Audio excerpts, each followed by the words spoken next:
Bonjour à tous et bienvenue sur Tuto Blender. Dans cette vidéo, on va se concentrer sur le système de fluide, le nouveau système de fluide de Blender, MantaFlow, et plus particulièrement la partie liquide de ce système de fluide. Donc MantaFlow, c'est un système open source, enfin c'est un code open source pour de solver de fluide qui traîne sur internet depuis un moment, que Blender a essayé d'intégrer depuis déjà pas mal d'années. Ça a commencé sous forme de Google Summer of Codes, mais ça a eu ensuite sa propre branche séparée de la branche principale de Blender. Et juste récemment, là, depuis la sortie de la version 2.82, et là on est déjà à la 2.82a, eh bien, ce système a été intégré à la branche principale de Blender. Donc on a accès à MantaFlow dès qu'on télécharge la version stable de Blender sur le site. Pour autant, je fais une aparté sur le site parce que moi, dans cette vidéo, je ne vais pas forcément utiliser la version 2.82a qui est ici, mais je vais aller utiliser la version qui est expérimentale là-dedans, qui est donc la version 2.83, qui est actuellement en alpha. Pourquoi je fais ça? Parce que dans cette version, alors c'est vrai que normalement c'est censé être une version qui a des bugs, des crashs, qui est pas stable et tout ça, mais en tout cas de tous les tests que moi j'ai pu faire dans mon coin, au début j'ai commencé à utiliser ces nouvelles versions parce que il y avait encore trop de bugs dans MantaFlow et que je voulais toujours avoir la toute dernière version en date pour avoir les dernières réparations sur les petits bugs et tout.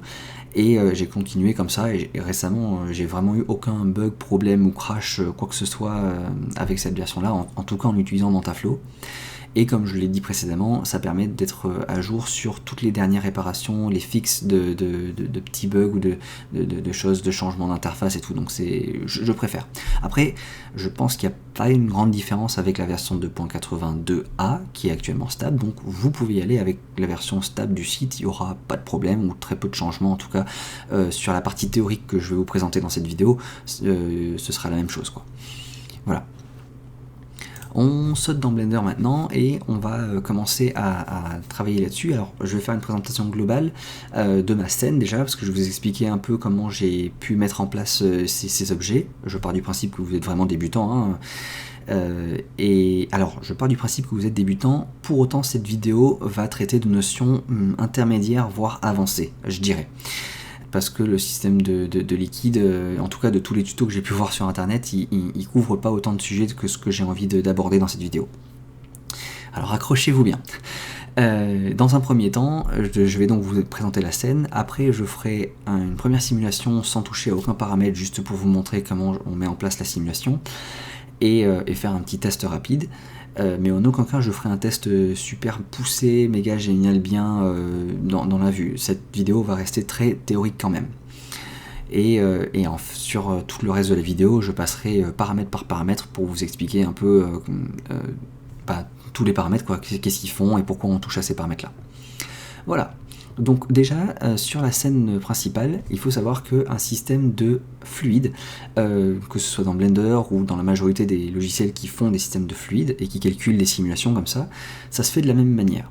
En tout cas, ça commence toujours par un domaine, qui est donc ici le grand cube étiré là, que j'ai mis et qui englobe le reste des objets. Ce grand cube, il délimite une zone dans laquelle va se dérouler la simulation. C'est-à-dire qu'il n'y aura aucune fumée, aucun liquide, quoi que ce soit qui sortira de ce domaine. À la limite, on peut entre guillemets tricher et faire en sorte que les murs, lorsque le liquide touche les murs, eh bien ils disparaissent ou comme s'il allait ailleurs et qu'on ne le voyait plus sortir, mais il n'y aura pas physiquement de liquide qui sortira en dehors du domaine. Sinon, par défaut, le domaine il se comporte comme des murs transparents, invisibles, et ils contiennent tout. Après, dans le domaine, vous pouvez avoir différents types d'objets, comme les flows, donc les flows c'est soit du liquide, soit de la fumée comme ça, soit des obstacles, et vous allez jouer avec tous ces objets là pour pouvoir faire votre simulation telle que vous le voulez. Il est important de noter que le domaine, il doit être assez grand pour englober la simulation que vous voulez faire, pour pas que vous soyez gêné parce qu'une partie de la simulation vient de se cogner sur le mur invisible du domaine et que du coup on voit de l'extérieur que c'est fake, en fait le liquide il viendrait jamais se coller contre un mur comme ça en vrai dans le vide. Donc il faut que ce soit assez grand pour pas que ça tape contre les murs, etc. À moins que ce soit ce que vous vouliez. Et en même temps il faut qu'il soit aussi le plus petit possible, parce que plus il est grand et plus on demande à Blender de calculer sur un gros espace, en fait on demande de plus en plus de calculs à Blender. notamment en termes de résolution. Plus vous voulez une résolution élevée, plus la résolution élevée va être étalée sur une grosse zone, donc ça va demander de plus en plus de calcul à Blender. Donc voilà, la bonne règle, c'est d'avoir quelque chose qui englobe bien votre simulation, mais qui est le plus petit possible, tout en englobant le tout. Alors on va commencer par assigner les types à chacun des objets. Déjà on commence par le domaine parce que je l'ai sélectionné, donc on va aller ici, alors l'icône de l'onglet c'est un point entouré d'un, en fait comme un proton, quelque chose qui tourne autour quoi, quelque chose qui orbite autour d'un point. Et là-dedans, on a c'est le système des physiques en fait. Donc là-dedans, on va avoir fluide, et donc avec ce nouveau système de MantaFlow, les définitions des termes sont exactes. C'est-à-dire qu'un fluide, ça peut être aussi bien un gaz qu'un liquide.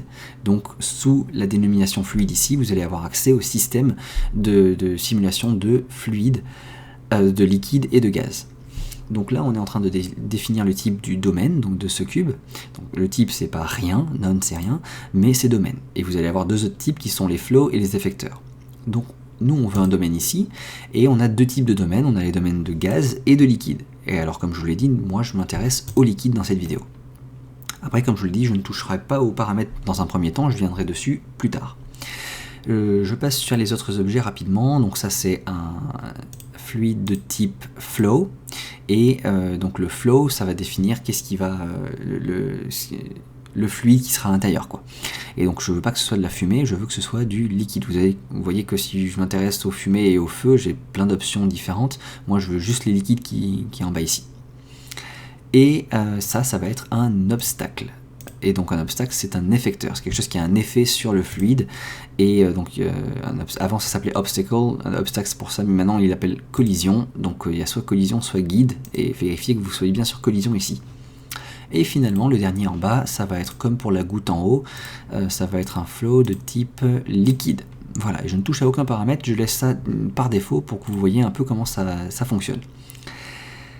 Pourquoi je fais ça? Parce que j'aimerais vous montrer un peu quelque chose. Si vous avez déjà fait des simulations de fluide avant, en fait, de liquide en particulier, dans l'ancien système par exemple, vous savez que ce que vous deviez faire, c'était de simuler, de faire un bake en fait. Ça veut dire qu'on va enregistrer un cache, on va baker, ce qu'on appelle baker en anglais, c'est qu'on va lancer les calculs en arrière-plan pour que ça préenregistre et que ça précalcule quel sera le comportement du fluide. Et ensuite, lorsqu'on veut le jouer en temps réel ou lorsqu'on veut faire le rendu de l'animation ou mettre des shaders et tout ça, on voit déjà à quoi ça ressemble en fait. Et on a notre simulation de fait. Et avant, on devait faire notre bake, gérer nos paramètres et faire un bake global, tous les paramètres ensemble, en même temps. Aujourd'hui, c'est différent. C'est-à-dire qu'on va avoir, si je referme un peu tous ces trucs-là, hop, déjà dans un premier temps, on va avoir des paramètres globaux pour votre simulation qui vont prendre en compte alors le type du domaine, donc liquide ou gaz. Et donc lorsqu'on va faire un bake data ici et qu'on va enregistrer, donc on va précalculer en fait notre simulation, on va simuler les paramètres généraux en fait du domaine ici et le liquide de base, le premier liquide de base. Donc on veut du liquide, on va le cocher. Et ensuite, dans le cas de notre simulation de liquide, comme on est sur des types de particules flip, on va avoir accès à des particules supplémentaires qu'on peut rajouter, qui sont spray, foam ou bubbles, je reviendrai dessus un peu plus tard, que elles, on peut si on les active ici, si on les coche, pourquoi ça ne veut pas cocher, voilà, on peut les bake séparément. Seulement, il faut d'abord avoir un bake global qui est ici, avant de pouvoir bake ces particules en plus. Et finalement, on peut aussi bake le mesh, donc voilà, la géométrie, encore à part.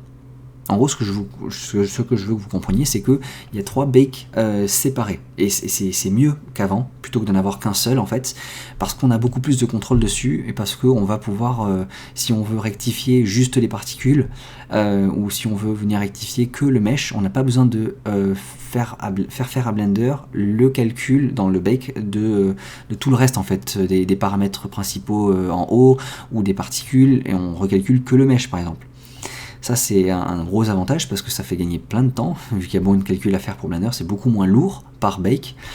Et second gros avantage, c'est que maintenant, en fait, quand on fait un bake, on peut à tout moment faire échappe et il va nous proposer soit de libérer le cache, donc d'annuler ce qu'on vient de faire si on n'est pas satisfait, ou de le resume, donc de le continuer. Donc on a la possibilité de continuer un bake qu'on a mis en pause à un moment, et ça c'est vachement puissant et très pratique.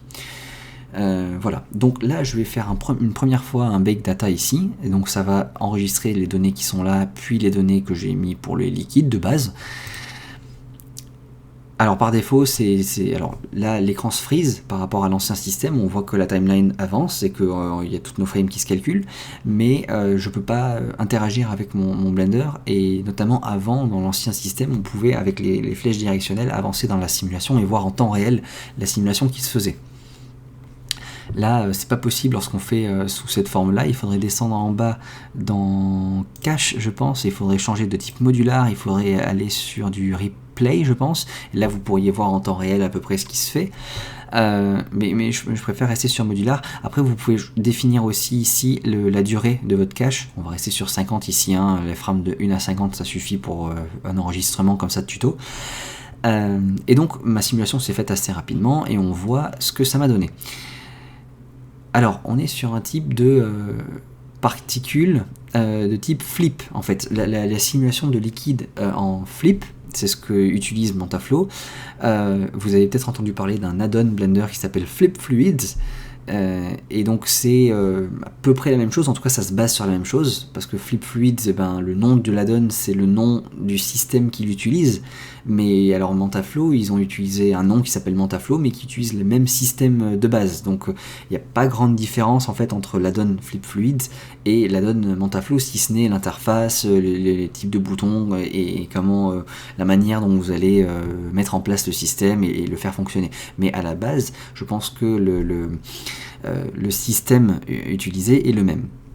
Et donc c'est un système de particules, hein, tout se base sur des particules à la base, et ensuite par rapport aux particules qui auront été générées, on peut générer un maillage, un mesh par-dessus pour avoir quelque chose de shadé avec un matériau dessus.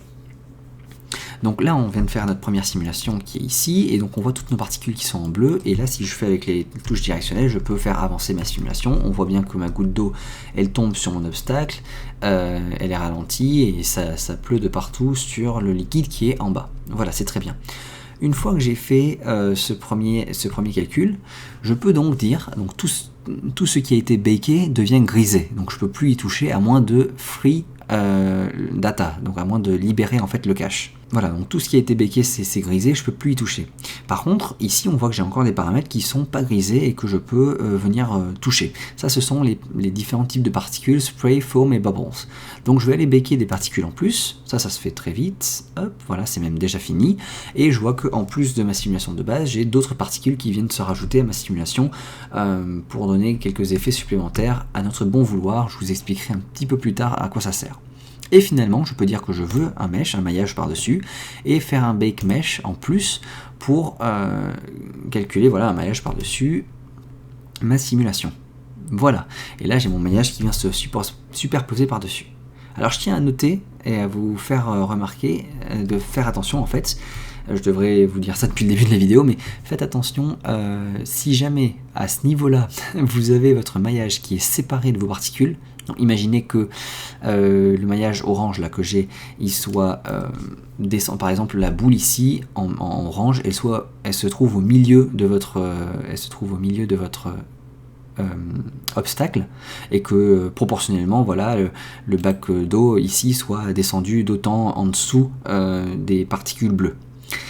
Ça veut dire que lorsque vous avez créé votre maillage, lorsque vous avez créé votre domaine, vous avez suivi les instructions que je vous ai dit jusqu'à présent. En fait, jusqu'à maintenant, dans tous mes tutoriels, je vous ai bien précisé que si je rajoute un cube, par exemple, je vais refaire mon domaine, que je veux modifier la forme de ce cube, il vaut mieux garder ces dimensions à une échelle de 1, 1, 0, tout ça, enfin à une bonne échelle de taille et de dimension. En fait, il vaut mieux rentrer en mode édition pour faire tous vos agrandissements, vos déformations, plutôt que d'être en mode objet, parce que ça déforme les datas de l'objet, et ça peut vous faire des problèmes si vous faites certaines choses dans des contraintes et autres choses dans Blender, ça peut avoir des répercussions négatives. Par contre, dans MantaFlow, pour l'instant, je pense que c'est un bug actuellement qui d'ailleurs a été reporté, j'ai vu le report qui a été fait.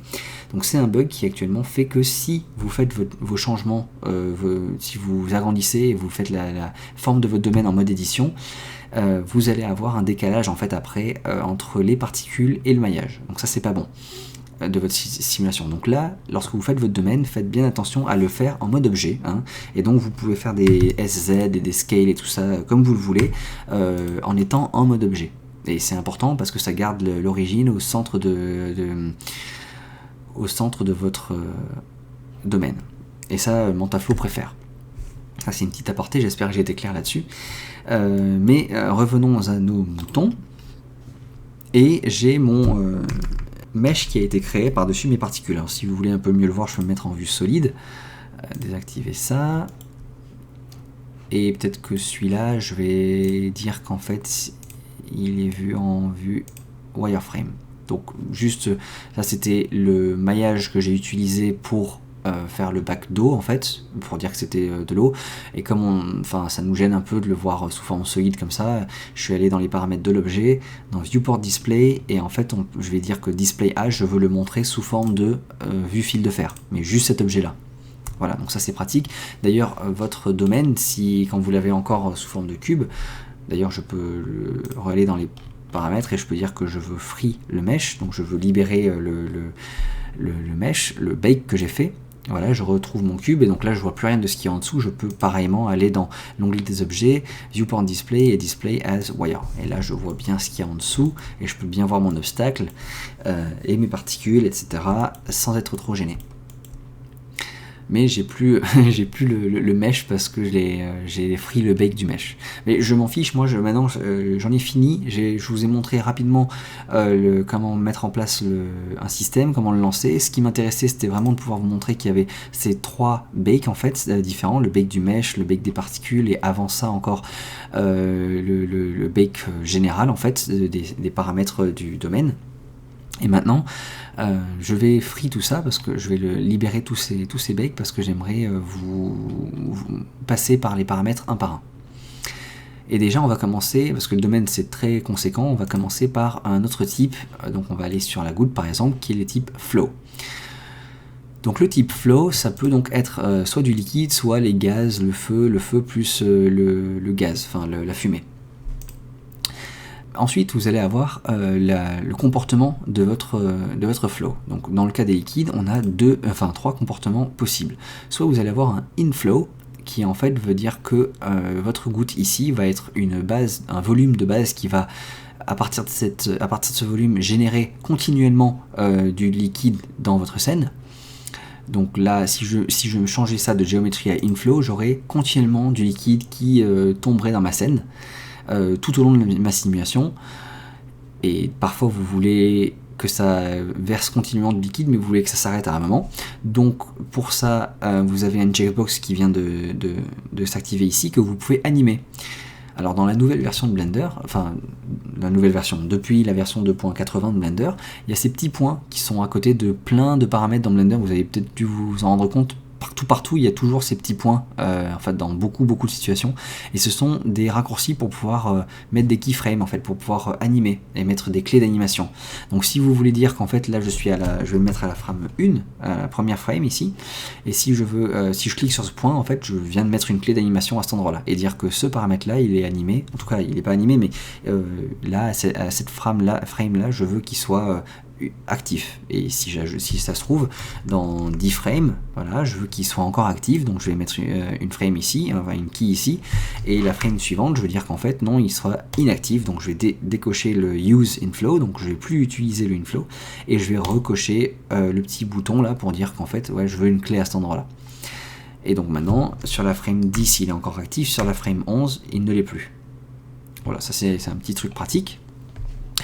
Ensuite, un autre type, c'est le outflow, qui va être l'inverse d'inflow. Donc le inflow, ça verse du liquide tout le temps dans la scène.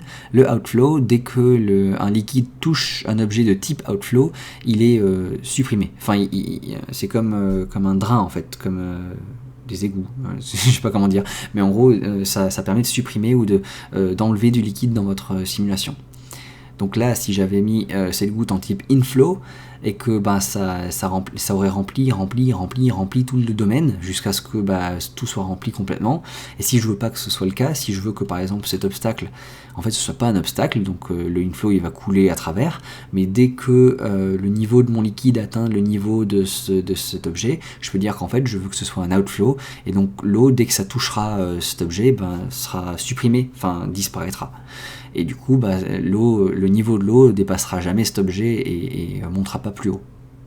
Voilà, ça c'est simple. Et quoi d'autre? Et geometry, c'est ce qu'on avait utilisé de base, c'est-à-dire que ça prend la géométrie de l'objet, enfin le volume de géométrie de l'objet qu'on a donné, et ça dit dans ce volume-là, je crée tant de liquide, et puis voilà, démerde-toi, après le liquide il tombe dedans et il est utilisé pour la simulation. Mais ça le fait qu'une seule fois à la première frame. Ensuite, vous allez avoir les sampling substeps. Alors les substeps, et il va y avoir les time steps que vous allez voir un peu plus tard dans le domaine. Je vais vous l'expliquer avec un diapo que j'ai préparé à côté. Et donc imaginez, on travaille sous forme de particules, avec des systèmes de particules. Imaginez donc que vous avez votre particule qui est ici, vous avez votre timeline qui est en bas, et vous êtes à la frame numéro 3. Idéalement, vous avez un obstacle ici, le cube gris ici c'est un obstacle, c'est un mur sur lequel notre particule devrait idéalement venir taper et rebondir. Donc en frame 4, elle vient taper sur le mur, en frame 5, elle a rebondi et elle est partie ailleurs. Mais il se peut que si votre particule va très vite, on revient en frame 3, votre particule ici elle va à une vitesse très rapide, trop rapide même pour la simulation, et dans votre timeline, l'unité minimale qu'on a, c'est une frame. Donc de la frame 3 à la frame 4, on ne peut pas faire plus court que ça. Mais imaginez que votre particule elle va si vite, elle a une vélocité qui est tellement rapide qu'en fait, en arrivant à la frame 4, elle est traversée le mur. Eh bien, quand le système de simulation recalcule la position de votre particule, eh bien, il la trouve ici, de l'autre côté du mur. Eh bien, il se peut que dans ce cas-là, votre obstacle, eh bien, il ne soit pas pris en compte, et que votre fluide, même si vous avez mis ça en mode obstacle, eh bien, il traverse votre obstacle sans s'en soucier du tout. Ça, c'est assez embêtant quand même. Donc, avant, ce qu'on aurait fait, et ce que vous pouvez toujours faire si vous voulez, c'est d'épaissir votre obstacle pour qu'il soit assez épais et que eh bien, vous ayez plus de chances que votre particule tombe à l'intérieur de l'obstacle lorsque ça recalcule la position et que Blender dise « Ah non, oui, il y a un obstacle, donc il faut que ça rebondisse ». Mais c'est pas optimal parce que dans certains cas, votre géométrie, vous l'avez faite comme ça et vous voulez pas qu'elle soit plus épaisse. Enfin, ça vous dérangerait visuellement tout ça d'avoir une géométrie plus épaisse.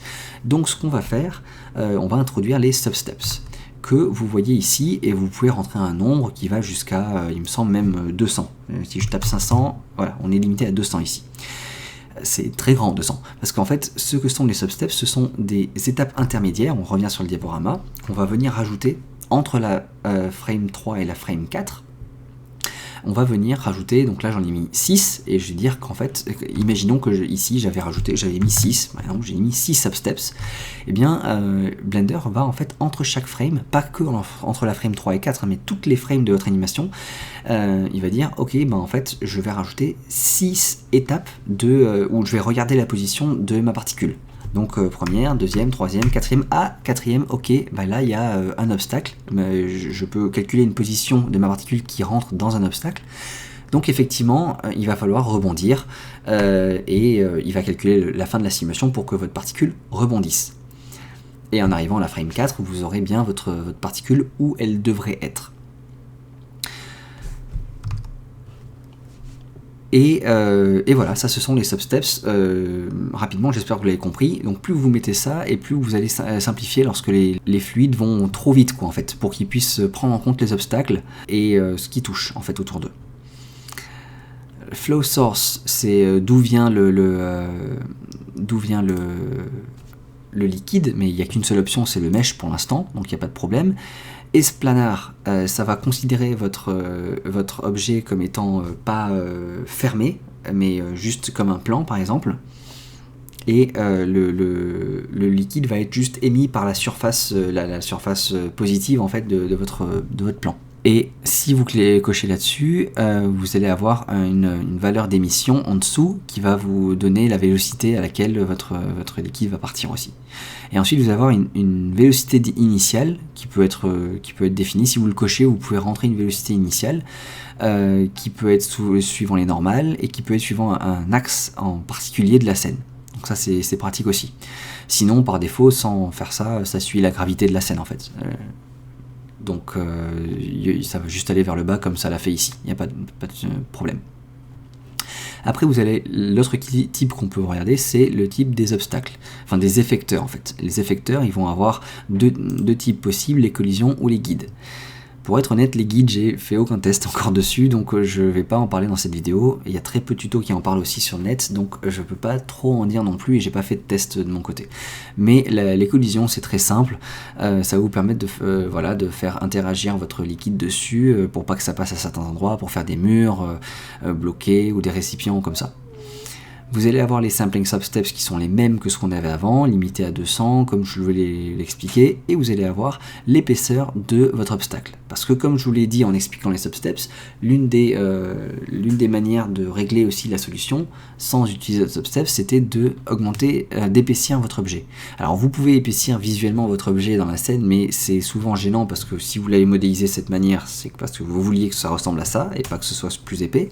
Donc ce qu'ils ont rajouté comme option, c'était de pouvoir épaissir l'objet, mais pas visuellement en fait, pour la simulation, pour le Mantaflow en fait. Donc là vous allez pouvoir dire qu'en fait mon objet il a son épaisseur là, mais je veux rajouter en plus de cette épaisseur une couche de temps en fait, de la valeur qui est ici. Par contre, faites attention, si vous augmentez de trop cette valeur, vous allez voir l'espacement entre le liquide qui touche votre objet et l'objet. Il ne touchera pas vraiment votre objet, en fait, il y aura justement un écart entre le liquide et l'objet, l'écart qui sera de temps, en fait, de la valeur que vous aurez mise là-dedans. Après, use effector, vous voulez utiliser cet effecteur, mais vous voulez pouvoir aussi l'animer des fois pour dire que, en fait, je veux que ce soit un mur jusqu'à temps, jusqu'à tel moment dans mon animation, et après je veux que non, en fait, ça puisse passer à travers, en fait. Je veux que l'eau puisse couler à travers mon obstacle et ce soit plus un obstacle.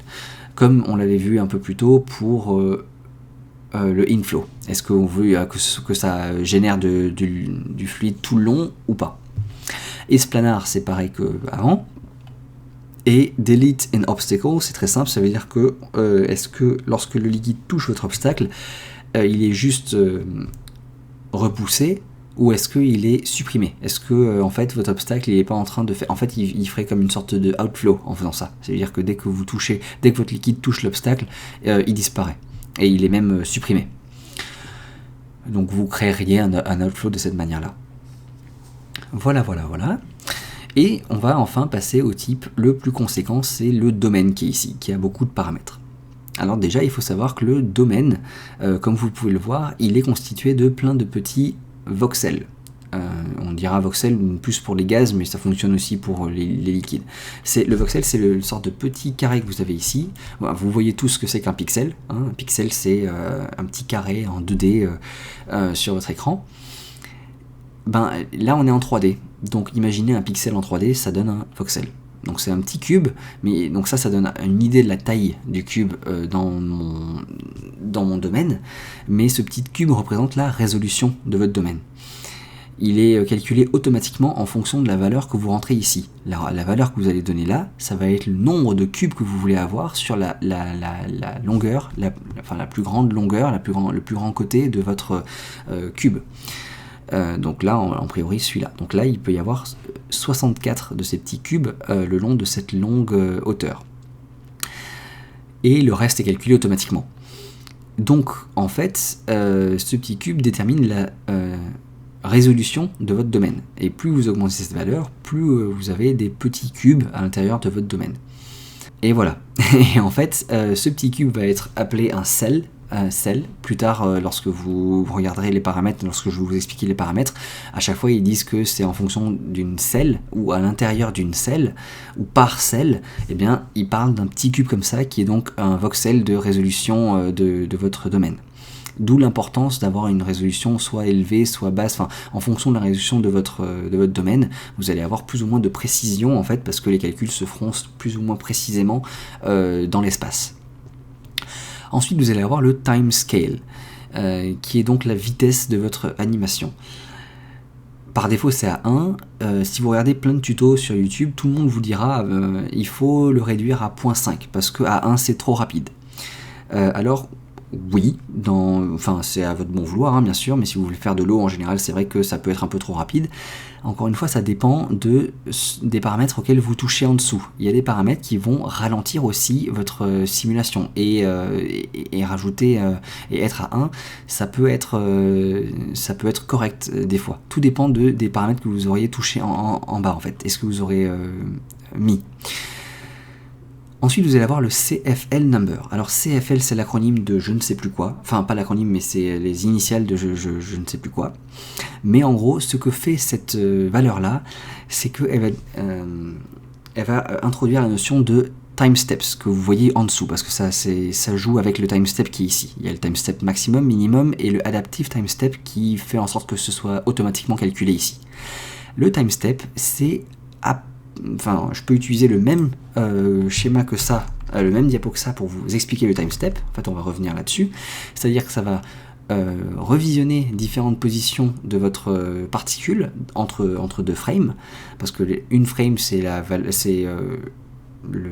temps, enfin l'unité minimale qu'on a dans notre timeline, donc on ne peut pas aller plus loin, enfin en plus petit, sauf si on utilise des substeps ou des timesteps. La différence que je vais pouvoir définir entre substeps et timesteps, essayez de suivre un peu entre sub et time, c'est que les substeps, comme on l'a vu précédemment avec les collisions et les fluides et tout ça, c'est que en fait, disons que ça vient regarder quelles seraient les positions de la particule.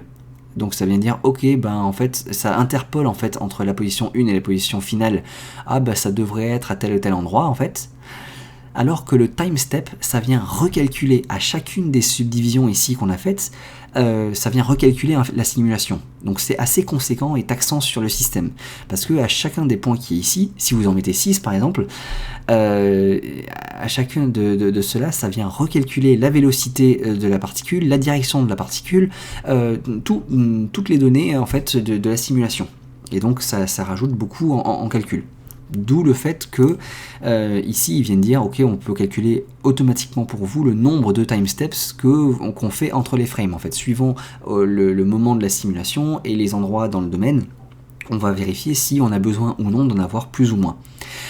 Et le CFL number est directement lié à ça parce qu'en fait ça donne une valeur de base de vélocité, par rapport à la vélocité de la particule, d'une particule donnée. Donc la vélocité c'est la vitesse de la particule donnée.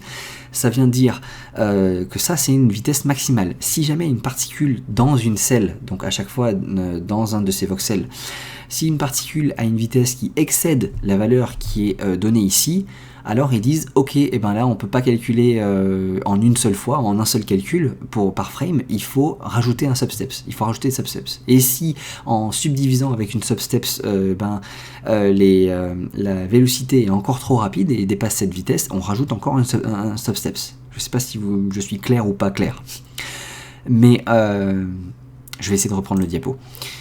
Là j'en ai mis 6, il aurait fallu que je fasse avec un seul. Donc imaginons que je revienne là par exemple. Ma particule, quand elle est en haut ici, imaginons que là, cette valeur, elle est supérieure au 4, parce que là, dans Blender, on est à 4, d'accord ? Elle a une vélocité qui est supérieure à 4. Eh bien, Blender va automatiquement se dire, ok, si la vélocité est supérieure à cette valeur-là, on peut pas calculer, on peut pas calculer en une frame, juste en passant sur la frame suivante, comme ça, on peut pas calculer la vélocité correcte, c'est trop rapide, donc il faut rajouter au moins un substeps au milieu et recalculer la vitesse, la direction et toutes les données de la particule entre les deux frames, au moins une fois. et cette valeur va définir donc le seuil maximal de vitesse que vous voulez pour votre truc. Donc si vous voulez quelque chose qui soit beaucoup plus précis et plus juste, baissez cette valeur-là. Par contre, soyez prêt à avoir des temps de calcul plus longs par rapport à ça. Et ensuite, en dessous, vous allez avoir donc les time steps maximum et minimum que vous allez avoir dans votre simulation. Donc là, vous ne pouvez pas avoir plus de 4 time steps. Donc il ne peut pas rajouter plus de 4 subdivisions comme ça. C'est le maximum que vous autorisez. Et au minimum, il y en a un qui est fait. D'expérience personnelle, je vous recommande, même si effectivement ça prend sur le temps de calcul et c'est taxant pour votre ordi, je vous recommande d'augmenter la valeur minimum et de forcer Blender à faire un minimum de, je sais pas, 2 ou 3 time steps par simulation, enfin par frame dans votre simulation, parce que ça améliore grandement en fait les résultats de simulation. Vraiment, c'est du tout au tout. Par rapport à 1 en tout cas, même juste 2, déjà ça améliore bien le truc. Et les maximums, vous pouvez bien les augmenter, vous pouvez bien les mettre à 10, hein, je pense, il n'y a pas de souci. Voilà, ensuite, Using Gravity, c'est grisé, et alors que je n'ai pas bake les data, je n'ai pas fait de cache pour l'instant, parce que dans les paramètres de scène de Blender, en fait, globalement, j'ai la gravité qui est activée. Si je désactive la gravité dans Blender, dans l'ensemble de Blender ici, je peux revenir dans mes paramètres physiques, et là je peux gérer moi-même la gravité de ma simulation physique et dire qu'en fait, ce sera pas moins 1 mètre par seconde carré en Z, mais ce sera ce que vous voulez en fait. Vous pouvez définir une nouvelle gravité. Si on est sur la Lune, ce sera encore moins et tout ça. Mais sinon c'est pratique d'avoir ça de cocher ici parce que c'est déjà tout précisé là-dedans quoi. Voilà. Et ensuite, toujours dans les paramètres globaux, dans Settings, ça c'est une sub-onglet, c'est un onglet qui fait partie des Settings, vous pouvez gérer le comportement de votre domaine, comme je l'ai dit plus tôt. En fait, si vous voulez faker, ou en tout cas faire semblant que l'eau en fait elle disparaît sur les bords, en fait que ce soit pas un mur et que ça contienne pas le liquide en fait, et que l'eau elle tape sur le sol par exemple, et qu'ensuite elle disparaisse, elle s'étale, et même si elle sort du domaine, et c'est juste on la voit plus mais elle sort vraiment, et que le domaine contienne pas le liquide, vous pouvez gérer ça ici. Pour l'instant, toutes les boîtes sont cochées, et ça signifie que toutes les boîtes contiennent le liquide. Si vous décochez une des boîtes, le côté qui est lié à ce côté-là ne contiendra plus le liquide.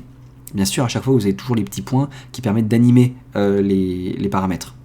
Partout, partout vous avez ces petits points, c'est pour mettre des clés d'animation. Voilà, ensuite on va aller sur liquide. Donc on a fini avec les paramètres globaux, même si ces paramètres globaux, lorsque vous faites un bake data, visuellement c'est pas très parlant, mais en fait ce bake data il prend aussi en compte les paramètres liquides que vous avez ici. Tout jusqu'à diffusion. Diffusion c'est pas pris en compte. Diffusion c'est pris en compte, il me semble. Sauf si vous l'avez décoché ici. Si vous l'avez décoché, ce sera pris en compte. Dans ce bake data là. Et donc, Simulation Method, je vous l'ai dit en début de vidéo, c'est flip. Comme pour la donne flip particles là, mais flip fluids pardon, je veux dire, ce sont des particules de type flip. Et pour l'instant il n'y a que ça, il n'y a que cette option là, donc il n'y a pas à comparer avec d'autres trucs à côté, vous n'avez pas le choix. Peut-être que plus tard, vu que c'est une menu déroulant, il compte en rajouter d'autres types, mais je ne connais pas les différents types moi de calcul de fluide autre que flip, donc voilà, ce sera peut-être à rajouter plus tard. Et ensuite, vous pouvez définir les paramètres de vos particules flip. Le flip ratio qui est ici, c'est une valeur qui va vous permettre de définir à quel point votre liquide va éclabousser, va faire plein de gouttelettes partout qui vont.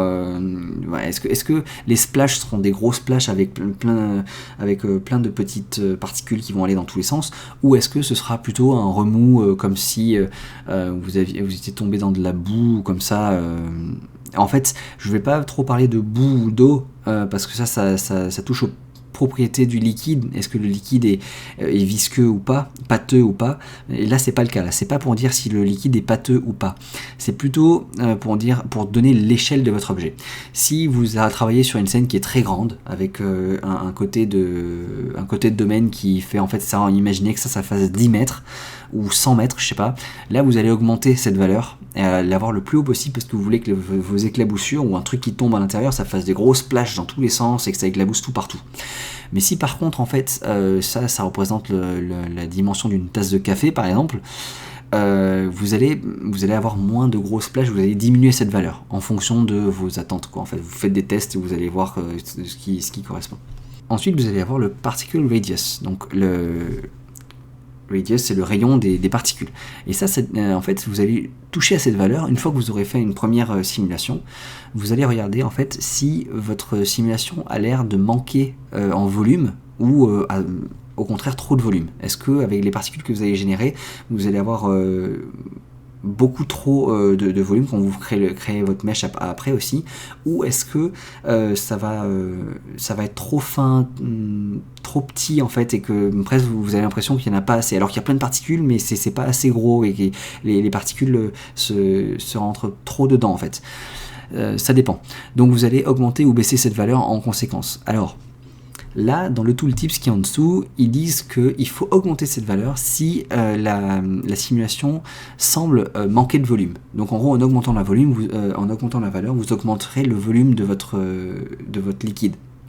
Néanmoins, avec des tests que j'ai fait, et surtout parce que moi avec l'ordi que j'ai, c'est pas très puissant, pas très visible, mais surtout avec j'ai vu des vidéos de comparatifs, en fait des vidéos où ils font des tests en changeant les valeurs et en disant ok, bah alors pour ce paramètre je change les valeurs de ça à ça. C'est des vidéos, c'est bien qu'ils les fassent, hein, les gens qui ont des bons PC, parce que ça vous permet de bien voir les différences.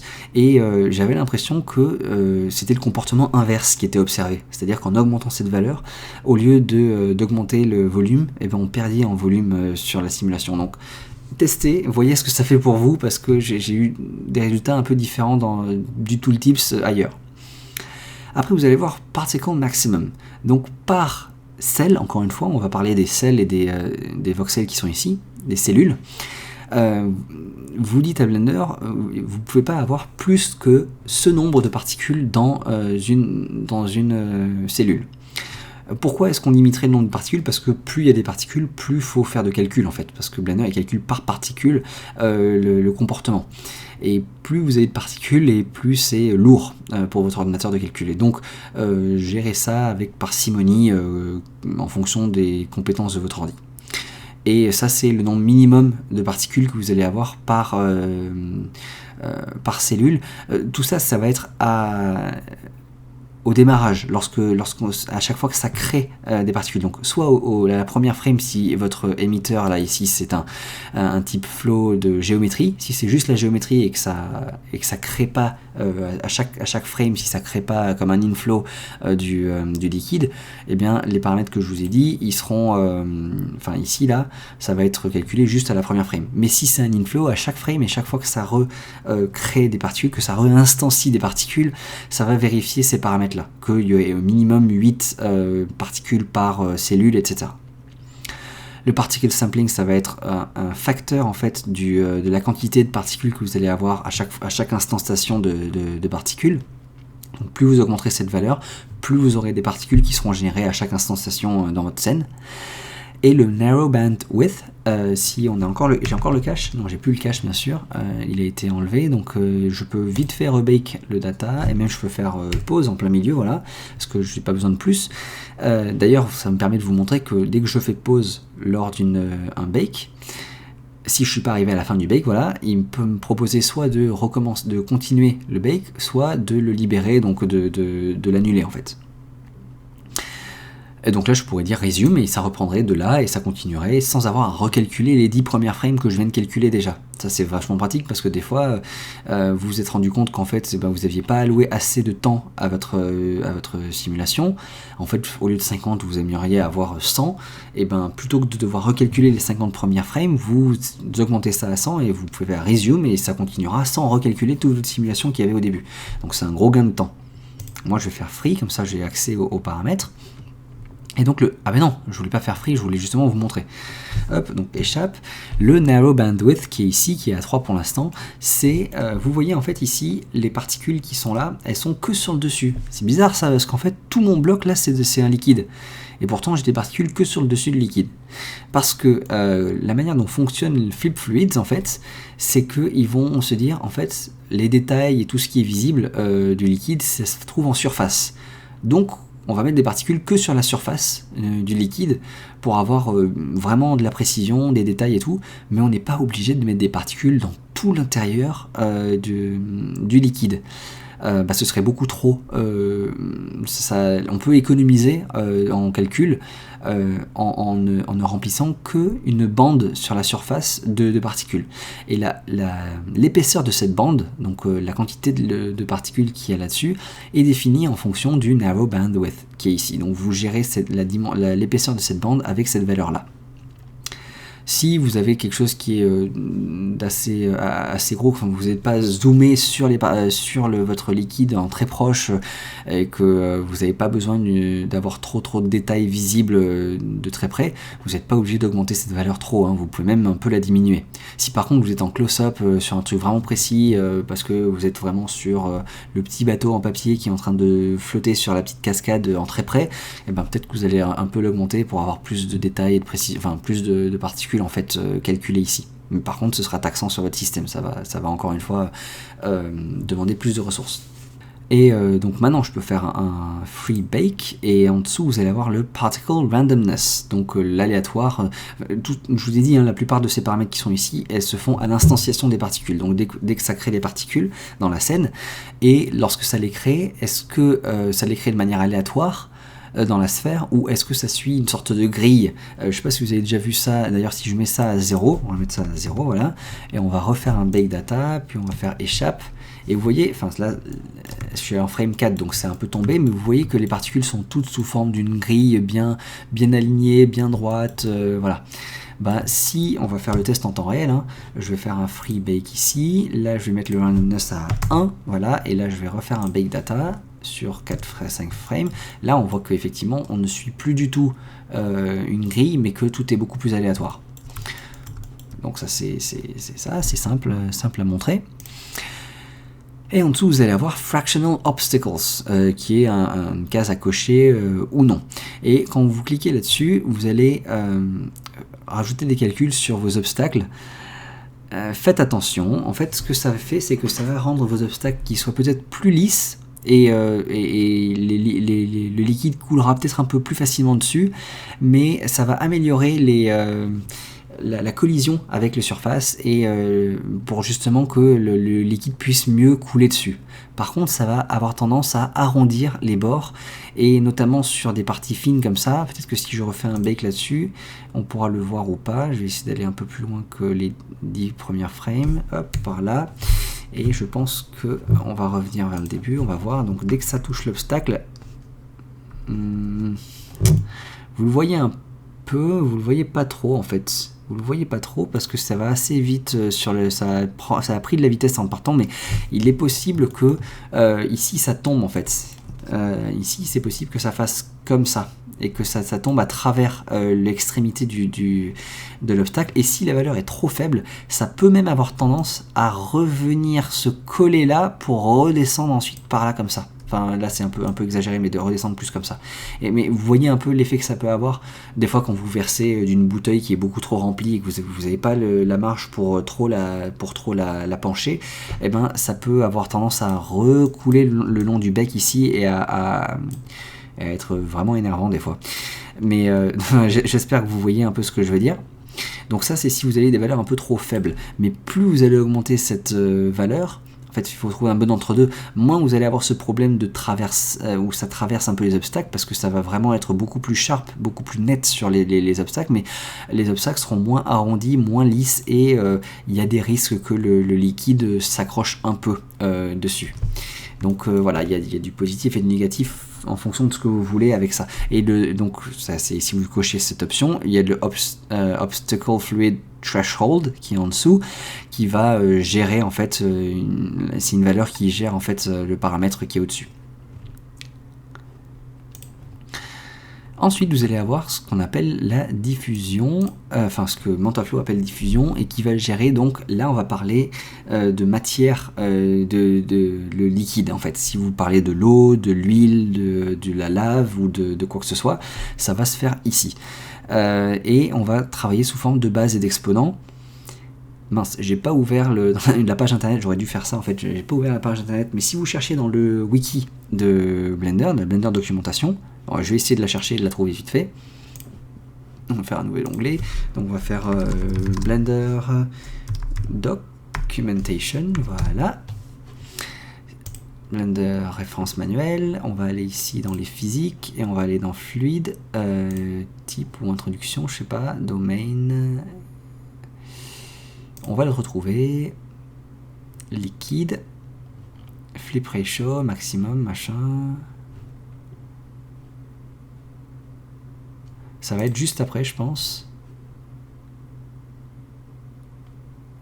Mince, ça c'est gas settings, donc ça sera pas dans le gaz. Ce sera pas dans les gaz, il faut passer à la fin du ça. Viewport display, liquid settings. Diffusion, c'est ça, c'est ce que je voulais. Et voilà, donc vous avez ce tableau qui est ici et qui va vous permettre qui va vous donner des paramètres de base, par exemple l'eau, l'huile, le miel, du sirop de chocolat, du ketchup et du verre en train de fondre, du verre fondu. Donc ça c'est vraiment, genre je parlais de lave tout à l'heure, voilà, ça se rapproche un peu de ce genre de truc, très épais et tout. Et vous allez avoir ici les différentes valeurs dont vous allez avoir besoin. Par exemple, là on voit que la base elle est à 1 et l'exponent il est à -6. Donc si je reviens dans Blender, hop, et que je prends un... Où est-ce que c'est? Diffusion ici, la base elle est à 1, l'exponent il est à 6, donc on est sur de l'eau, comme il faut. Et vous pouvez avoir une référence sur le tableau si vous voulez avoir d'autres types de bases et d'exponents pour avoir une autre matière et un autre comportement de votre liquide dans votre scène. Après vous avez le Real World Size qui est donc qui va donner une indication à Blender de la dimension en fait que comprend votre scène. Donc comme je disais tout à l'heure, est-ce que ce côté-là il fait 10 mètres ou est-ce qu'il fait 2 cm? Hein, est-ce que ce côté-là, combien est-ce qu'il est censé représenter pour votre simulation de liquide? Et la valeur que vous rentrez ici va être la valeur du plus long côté de votre domaine. Comme pour la résolution en haut, on a mis 64 là c'est pareil, vous allez avoir 0.5, ça veut dire qu'en fait le plus long côté, donc la hauteur de mon domaine ici, fait 0.5 mètres. Oui, ça c'est en mètres, par défaut Blender est en mètres maintenant. D'ailleurs c'est précisé, meters. Et ensuite, vous allez voir là, tension de surface. Tension de surface, c'est quelque chose qui est propre au liquide, qui est très dur à définir, à expliquer ce que c'est facile. Si vous prenez une goutte d'eau, par exemple, pourquoi est-ce que, à l'intérieur de l'eau, il y a de l'eau, hein, il y a H2O, il y a des molécules et tout, mais pourquoi est-ce que l'eau, la goutte, elle peut, si vous mettez une goutte sur une table, par exemple, ça fait une sorte de dôme, pourquoi c'est pas tout plat? Genre, pourquoi c'est pas plat, genre de la hauteur d'une molécule d'eau? Parce qu'il y a cet effet de tension de surface qui maintient l'eau sous forme de goutte en fait. Et c'est ça que vous allez générer avec cette valeur-là, que vous allez toucher à ce paramètre avec ça. Voilà, on en a fini pour tout ce qui était liquide. Et maintenant, la manière dont fonctionne le Flip Fluids, c'est que en plus du liquide de base que vous avez vu lorsqu'on a calculé la simulation là, on va avoir, on peut rajouter d'autres particules par-dessus. C'est pour ça qu'en dessous, il y a un onglet particules qui est assez grand et qui sont les particules de spray, foam et bubbles. Spray, en fait, ça va être les particules qui vont être éjectées. Foam, ça va être le foam, en général, quand vous allez à la mer, c'est la... J'ai pas le terme en français, mais c'est le... Ah mince, pourquoi j'ai pas le terme en français, là, qui me vient? Mais c'est le blanc, enfin, c'est la mousse, ouais, on va dire que c'est la mousse, enfin, que vous voyez qui traîne sur l'eau, quoi. Et les bubbles, c'est les bulles, quoi, donc c'est dans l'eau. Encore une fois, dans le diapo que j'ai préparé ici, normalement, j'ai préparé effectivement un diapo pour vous montrer donc les flip fluids, le cycle de vie des particules. En fait, les trois particules que je vous ai expliquées tout à l'heure, qui sont donc les spray, les foam et bubble, elles vont avoir un cycle de vie entre guillemets qui peut être généré en fonction du bake que vous avez fait avant. Donc le comportement de votre fluide que vous avez créé jusque-là, on a vu tous les paramètres de votre fluide. En fonction du bake que vous avez fait, vous allez pouvoir bake des particules dessus. Donc dans Blender, ici, ils te disent que le bake, ça c'est grisé, je ne peux pas bake mes particules parce que j'ai pas de bake actif en haut. Il est obligé d'avoir ce premier bake pour pouvoir calculer des trucs des particules. Parce qu'ensuite, il va avoir accès et donner aux vagues et tout ça dans la simulation que vous avez faite avant. Et dans le cas où vous avez une vague comme ça qui se fait, là, c'est souvent dans ce cas-là que l'eau va être éjectée. En fait, ici, avec la vitesse, il y a certaines particules qui vont se détacher du corps principal de l'eau et qui vont faire des petites gouttes qui vont voler dans l'air.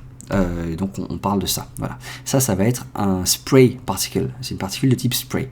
Donc toutes les particules qui vont voler dans l'air en dehors de votre masse de fluide, ça va être des spray particles. Mais ensuite, ces spray particles, elles seront prises par la gravité, elles vont retomber dans l'eau. Une fois qu'elles tombent dans l'eau, ça devient des bulles, des bubbles particles. Alors c'est vrai que normalement, c'est le remous qui fait que quand ça tombe dans l'eau, ça emprisonne de l'air et donc ça crée des bulles d'air dans l'eau, mais c'est pas la même particule d'eau qui devient de l'air comme ça par magie dans la vraie vie. Par contre là c'est plus pratique de dire qu'en fait voilà, quand c'est tombé dans l'eau, ça s'est transformé en bulle d'air, parce que visuellement c'est quasiment la même chose que quand vous voyez en vrai, quoi, quelque chose qui tombe, la goutte qui tombera dans l'eau, elle va entraîner avec elle ça va capturer de l'air et ça va faire des bulles dans l'eau. Et ensuite il y a la force de l'eau qui va faire remonter la bulle à la surface et ça va venir flotter à la surface et ça deviendra donc foam, une particule de type foam. Donc ce que j'appelais la mousse tout à l'heure, je suis toujours pas certain dans ma tête que c'est la bonne traduction, mousse, mais on va aller avec ça pour le reste de la vidéo, vous comprendrez je pense. Donc on revient dans Blender et on peut activer individuellement les différents types de particules qu'on veut. Donc si on ne veut pas de bulles du tout, on se dit on s'en fiche, on ne voit jamais sous l'eau, moi je veux spray et foam, donc que les particules qui voleront dans l'air et qui seront sur la surface de l'eau. Vous pouvez avoir la combinaison que vous voulez là-dessus. Et même plus que ça, en fait, vous allez pouvoir faire des combinaisons d'export. Donc pour l'instant, il n'y en a aucune, mais vous allez avoir tous les types de combinaisons que vous pouvez vouloir ici. Alors, l'export, comment ça l'export? D'où ça l'export? Tu nous parles de quoi, Yves, là? Mais parce que ce sont des particules. Depuis le début, on parle de particules. Donc si vous allez dans le système de particules qui est ici, on a différents des systèmes de particules qui ont été créés. Il y en a un pour les systèmes de liquide, et comme j'ai déjà fait des bakes au tout début, j'ai fait un bake de toute la simulation, j'ai créé des systèmes de particules pour les particules spray, foam et bubbles qui ont été faits tout à l'heure. Et vu que j'ai laissé les paramètres par défaut, le combine export était sur off, et donc chacun de ces types de particules a été exporté sous son propre système de particules.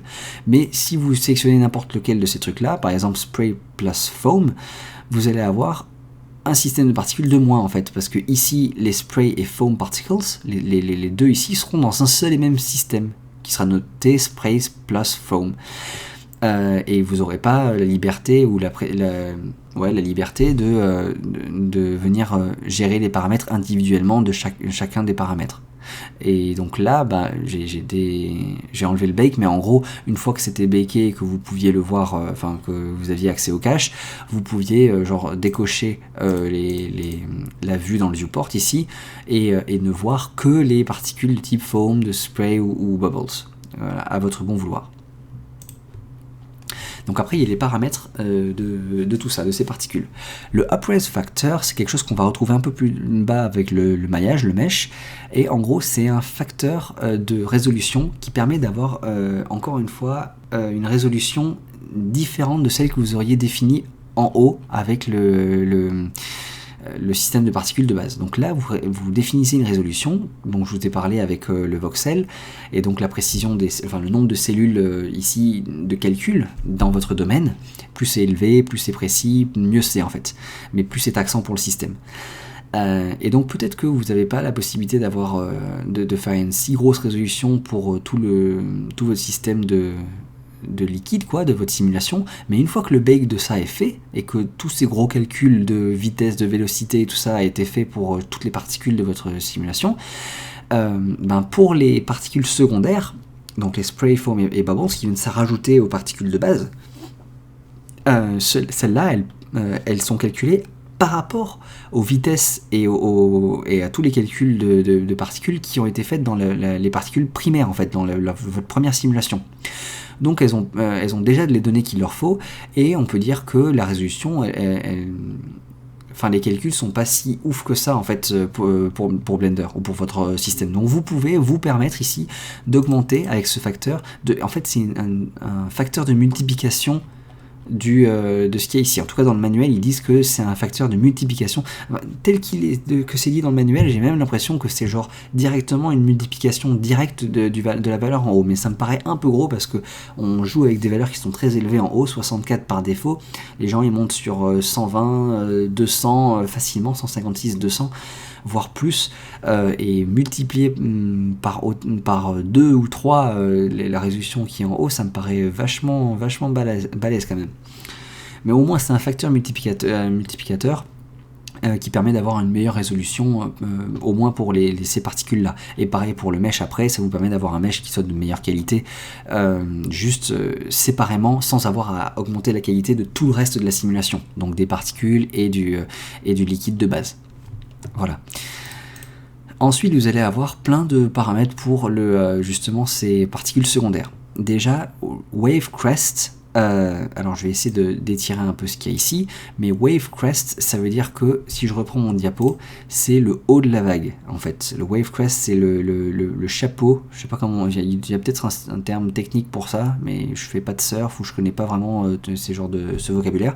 Donc en gros, le pointu de la vague, voilà, c'est le Wave Crest, et c'est des valeurs qui sont un peu cheloues. En tout cas, moi, ça m'a un peu bloqué lorsque j'ai dû l'apprendre, parce que il y a une valeur ici, et ils me disent que plus j'augmente cette valeur, et moins je vais avoir de particules, moins je vais avoir de particules qui pourront générer des spray particles.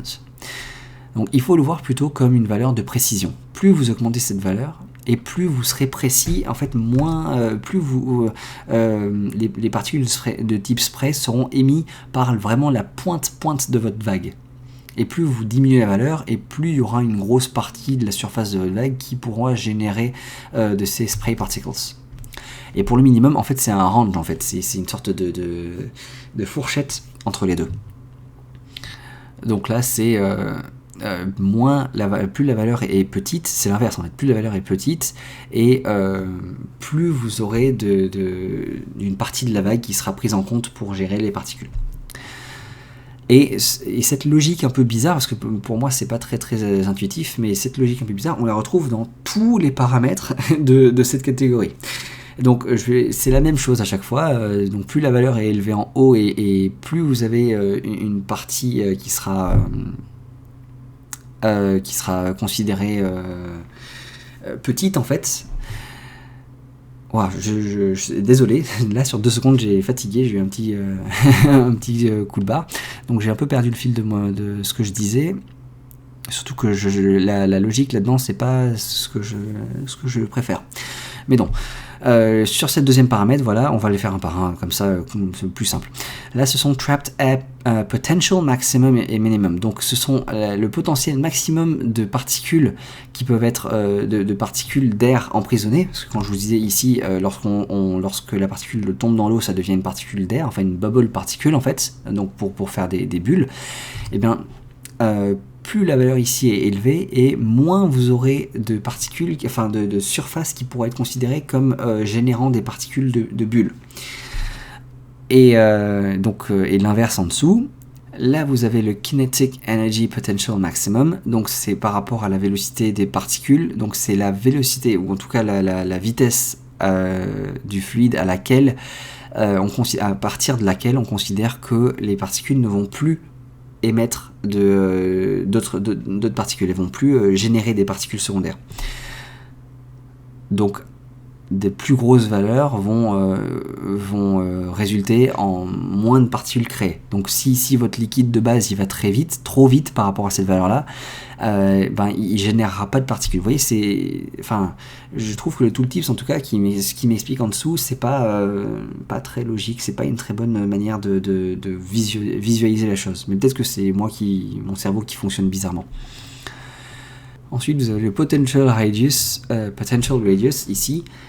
C'est un rayon d'action qui est autour de votre particule et qui vous permet de... j'ai un peu oublié, je suis désolé. Tiens, c'est bizarre, mais je vois pas ce que ça fait celui-là. Désolé, désolé, mais ce paramètre-là, je sais pas trop ce qu'il fait. Mais en gros, je pense que plus vous augmentez cette valeur, moins la simulation sera rapide. Ça demandera plus de calcul pour votre PC, mais ce sera de meilleure qualité en fait, parce que ça va avoir plus de données à prendre en compte pour calculer en fait ce que ça calcule le potentiel de dans chaque cellule. Je sais pas ce que c'est. J'aurais dû faire des recherches sur celui-là. J'ai dû le zapper.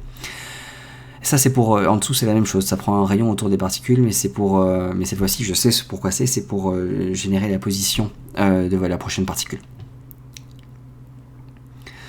Wave Crest Particle Sampling, ça c'est le maximum de particules qui peuvent être générées sur le Wave Crest là que je vous ai dit en haut de la vague là, donc par cellule bien sûr dans le domaine là, par cellule et par frame, donc par image. Trapped Air Particle Sampling, c'est le nombre maximum de particules de type, d'air emprisonné, pour les bulles quoi, qui peut être généré par cellule et par frame. Particle Life Maximum, donc ça c'est la durée de vie de votre particule, avant combien de temps est-ce qu'elle va disparaître quoi et mourir. Donc c'est maximum minimum. Ensuite, c'est un Bubble Buoyancy. Le buoyancy, c'est la force qui fait remonter les bulles à la surface. Donc, plus vous augmentez cette valeur, et plus la bulle va remonter rapidement et droite, de manière droite en haut. Alors qu'avec le drag qui est en bas, elle va pas remonter de manière si droite que ça. Elle va plus suivre le mouvement du courant dans lequel elle est, dans l'eau. Et Particles in Boundary, c'est est-ce que le domaine que vous avez, est-ce qu'il va supprimer vos particules dès qu'il les touche, ou est-ce qu'il les repousse, voilà. Voilà, donc j'en ai fini avec les particules secondaires qui sont ici, et je vais passer maintenant au maillage qui est là. Donc on a encore le upright factor que je disais tout à l'heure, le particle radius cette valeur est la même que celle qu'on avait pour particle radius qu'on avait pour les liquides, donc pour les particules lorsque vous générez votre liquide de base, c'est pas les particules secondaires en fait, c'est votre premier fluide, vous aviez le rayon entre chaque particule qui permet de définir à quel point est-ce que si vous avez des particules qui se rentrent trop dedans et qui prennent pas assez de volume, en fait, vous pouvez augmenter le radius pour que votre liquide prenne plus de volume.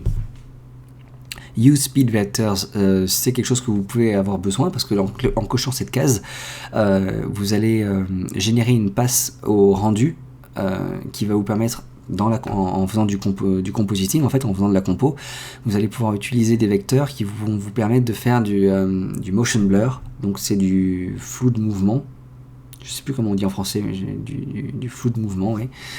Du motion blur, voilà, donc si vous voulez faire ça en compo, vous pouvez l'utiliser en cochant sur cette case, vous aurez accès à il va vous calculer en fait les vecteurs de vitesse de vos particules. Après, Mesh Generator, lorsque vous générez votre mesh, est-ce que vous voulez un calcul qui soit d'une très bonne résolution, une résolution finale, très bien et tout, et ça sera rapide à calculer, ou est-ce que vous voulez que ce soit plus lent, enfin ce sera pas rapide à calculer, ce sera plus lent à calculer, mais ce sera de meilleure qualité, et l'inverse, le preview sera plus rapide à calculer, mais d'une moins bonne qualité. Donc à vous de choisir ce que vous préférez voir à la fin, et si vous voulez rapidement ou pas. Et ensuite, on arrive sur les smoothing positive et negative, qui sont des valeurs que je connais pas trop, j'ai pas trop pu tester avec ma machine, et ce que j'ai vu en ligne, alors de ce que j'ai pu voir sur des vidéos de comparaison là-dessus, si on augmente cette valeur de smoothing positive, ça lisse le liquide jusqu'à presque le faire disparaître, en perdre du volume et le faire disparaître. Et le négatif, lui, il donne un aspect un peu comme si ça faisait des plateaux en montagne, hein, je parle, donc comme s'il y avait des steppings qui se font. C'est assez bizarre, mais enfin, je pense que les valeurs de 1 sont à ne pas changer. Je sais que dans cette vidéo, normalement, j'essaie de passer par tous les paramètres et de bien vous expliquer ce que ça fait, mais je dois avouer que ces 4 là, avec les concavity upper et lower, j'ai pas pu les tester ou pouvoir trop vous les expliquer, donc je passe. C'est mon joker, on va dire. Ah non, mon joker c'est pas ça, mon joker c'est les guides, parce que je vous l'ai dit un peu plus tôt, mais j'ai fait aucun test sur les guides.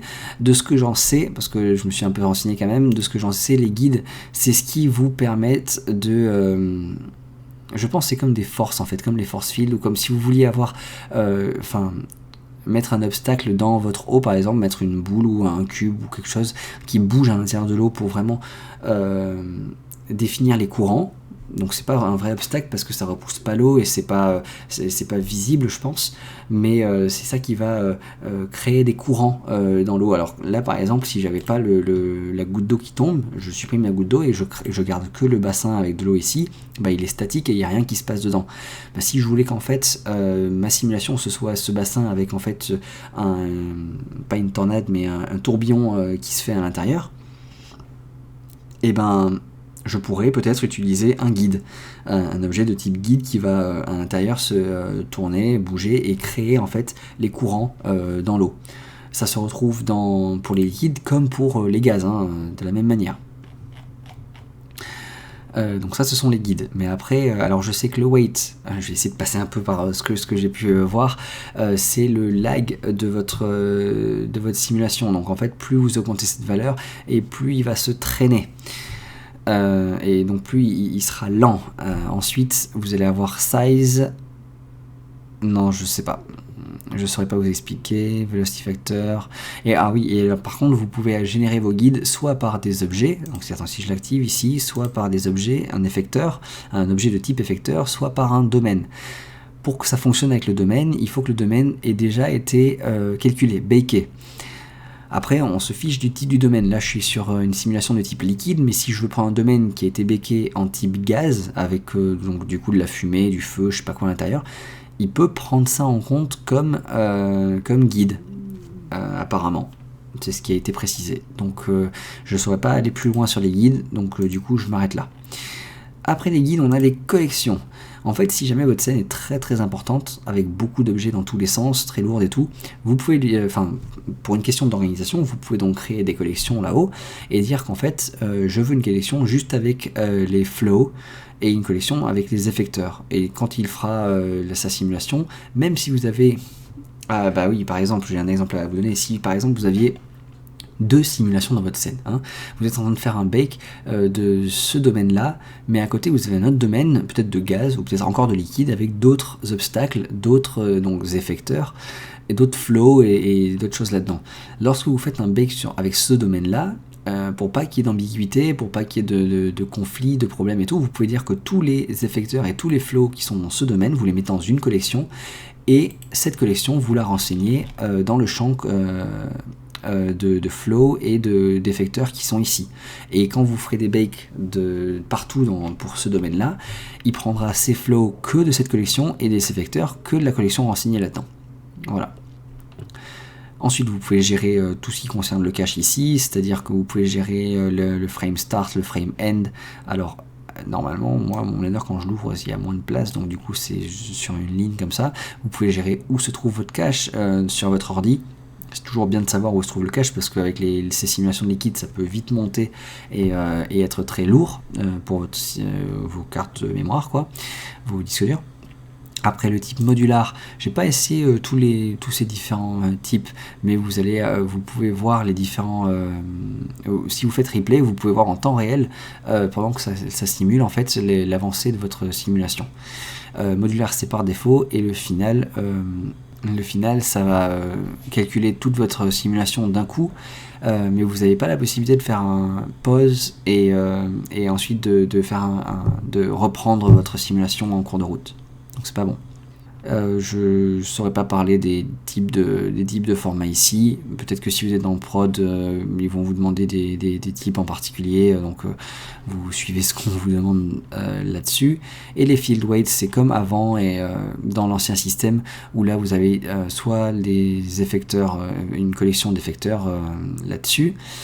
Et en fait, soit vous pouvez gérer individuellement tous les types de forces qui sont là-dessus, donc la gravité qu'on a vue dans la scène de Blender, ou alors si vous faites Shift A et vous avez les force fields, en fait tous les force fields qui sont ici, vous les retrouvez dans la liste qui est là, et vous avez un autre onglet qui est ici qui gère tous les trucs d'un coup, donc si vous touchez à ça, vous touchez, c'est comme si c'était un facteur pour tous les autres d'un coup en même temps, quoi. C'est all, quoi.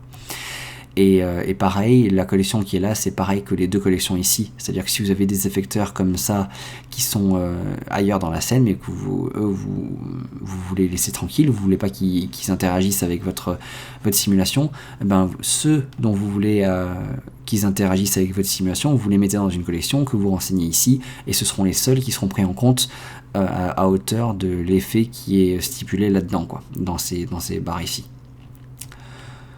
Alors maintenant que j'ai parlé de tout ça, je pense que j'ai fait à peu près le tour de mémoire. Il me reste un dernier truc à vous expliquer, c'est que lorsqu'on va dans les systèmes de particules, on a créé les différents types de particules ici.